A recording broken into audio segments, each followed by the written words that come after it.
আসসালামু আলাইকুম। কেঙ্কা আছেন সগলি? আশা করছি সগলি ভালো আছেন। আলহামদুলিল্লাহ আপনাদের দোয়ায় আল্লাহর রহমতে আমিও ভালো আছি। আজকে আমরা সগলি মিলে চলে যাচ্ছি সারেগান্ধী বেড়াবের। সারেগান্ধী কালীতলা ঘাটত থেকে ৩,০০০ টাকা দিয়ে নৌকা ভাড়া করে আমরা এখন নদীর মধ্যে যাবো।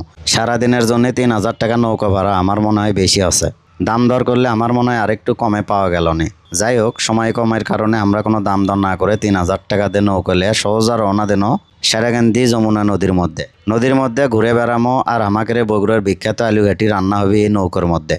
সেই রান্না বান্না শেষ করে আবার নৌকত বসেই খামো। ফিল্ডটা ক্যাঙ্কা হবে ভাবতেই সেরকম লাগিচ্ছে। যাই হোক, আমরা নদীর সৌন্দর্য দেখিচ্ছি আর সামনে আগে যাচ্ছি। আমরা প্রথমে একটা চরত যে থামবো, আর সে চরের নাম হচ্ছে ডাকাতমারি চর। ডাকাতমারি চরত নামেই দেখি এলে গাছ, এলে যে কিসের গাছ আমরা কবের পারি না। আপনারা যদি কবের পারেন তাহলে কমেন্ট করে জানাবেন। আর এই চরের নাম ডাকাতমারি চর কৃষক আছে জানেন? এটি বলে আগে খুব ডাকাতি হচ্ছিল, পরে এলাকার লোক সগলি মিলে সব ডাকাতক ধরে মেরে ফেলে দিছে। তারপর থেকে চরের নাম হচ্ছে ডাকাতমারি চর। কি সাংঘাতিক একটা ব্যাপার স্যাপার। চরের মানুষের জীবনযাপন দেখলে বিশ্বাসই করবে পারবেন না তারা কত কষ্ট করে। চরের বেশিরভাগ মানুষ গরু চড়ায় আর কৃষি কাজ করে নির্ভর করে। আবার অনেকে নৌকাও চলায়। শহরের মতো চরত তেমন কাজ কাম নাই, তাই গরু চড়ান আর কৃষিকাজ ছাড়া তেমন কোনো কাজও নাই। তবে চরের মধ্যে আসে এরকম দাপাল ধরে গরু চলান দেখলে আপনার ভাঙ্গা মন চাঙ্গা হয়ে যাবে। এটা একদম সত্যি কথা। যারা শহরে সবসময় ফুলবাবু হয়ে ঘুরে বেড়ান, সময় পেলে একবার চরত এসে দেখেন। চরের সৌন্দর্য আপনাকে মুগ্ধ করবি, খুবই ভালো লাগবে। চরের পরিবেশ আশা করছি। শহরত তো সারাদিন প্যাপো ভ্যাবর মধ্যে থাকেন, তাই চরের এই নিরিবিলি সবুজ শ্যামলা পরিবেশ আশা করছি সগলিরই ভাল লাগবে।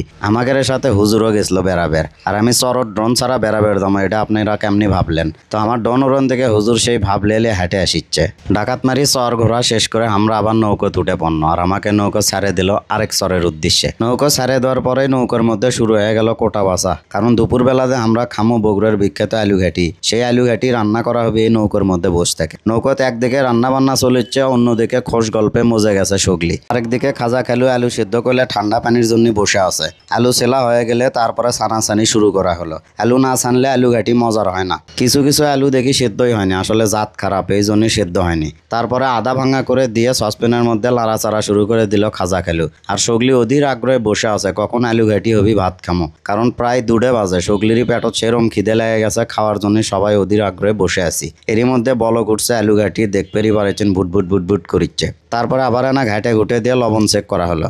আলু আর গোস্ত সমান সমান হয়ে গেছে। সগলিরই পাতত 4-5টা করে গোস্ত পড়ছিল, কিন্তু আলু কম সিদ্ধ হওয়ার কারণে আধা ভাঙা করে সসপ্যানের মধ্যে দিয়েছিল। তারপরে 2জন মিলে হাত আর চামচলে নামে পড়ছে সসপ্যানের মধ্যে। জিঙ্কা করে হোক আলু ভাঙে দেওয়া লাগবে, নাহলে আলু ঘাটি স্বাদ হবে না। শেষমেশ আধা ভাঙা অবস্থায় পানি দিয়ে তরকারি জাল দেওয়া শুরু করে দেওয়া হলো। 2জন মিলে যুদ্ধ করে আলুর সাথে পারে উঠতে পারেনি। শেষ পর্যন্ত উনকেই ঘাটি তৈরি করা হলো। তারপরে সগলি মিলে নৌকার ওপর বসে গেল। একটু পরেই প্লেট টিলেট দিয়ে খাবার দেওয়া শুরু হয়ে গেল। নদীর মধ্যে বসে থেকে আলু ঘাটিতে ভাত খাওয়া কি যে মজা, এটা যারা খাচ্ছে তারাই বুঝবে পারবি, তাছাড়া বুঝন সম্ভব নয়। আমি সগলিরই আগে খায় সগলিরা না ভিডিও করা শুরু করে দিল। কেউ কোনো দিকে তাকানোর সময় নাই, খালি সপাত করে মারিচ্ছে। গরম গরম ভাত আর গরুর গোস্ত দিয়ে বগুড়ার বিখ্যাত আলুঘাটি যদি নৌকার মধ্যে বসে থেকে নদীর উপর ভাসমান অবস্থায় খাওয়া যায় তাহলে ক্যাঙ্কা লাগবে আপনারাই চিন্তা করেন। খাওয়া দাওয়া চলিচ্ছেতে সগলির সাথে আমি আনা ক্যামেরাবন্দি আনো। তারপরে আমাদের উদ্দেশ্য হলো এখন বাড়ির দিকে রওনা দেওয়া। সবকিছু গুছে গেছে লিয়ে রওনা দেন কালীতলা ঘাটের দিকে।